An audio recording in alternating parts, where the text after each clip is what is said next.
Time management. Time management is very critical. When you enter the examination hall, you are sitting and waiting for the exam, and you have to wait for, sometimes 15 minutes, sometimes 30 minutes, and, you get really bored. And you are waiting for long hours, sometimes for even for 15, 20 minutes or 30 minutes when you have to wait.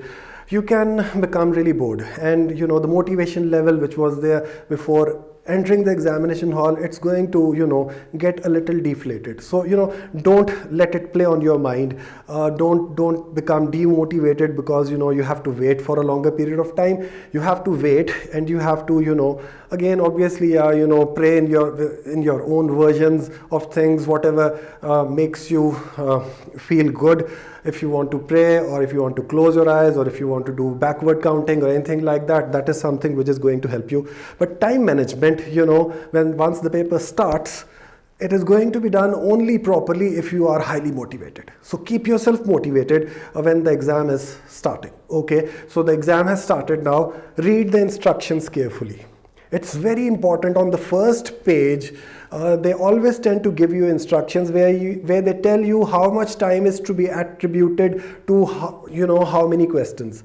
Normally there are sections in the paper, and in the examination sheet, on the first page of the examination sheet, they are going to give you instructions that attribute 30 minutes to the first section and 50 minutes to the second one. So listen to them.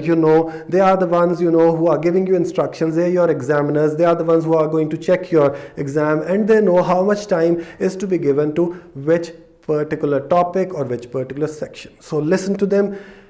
Again, yes, you have to listen to them, but you have to go by the previous experiences as well. Your writing speed, your grasping power as well. So act according to your previous experiences as well.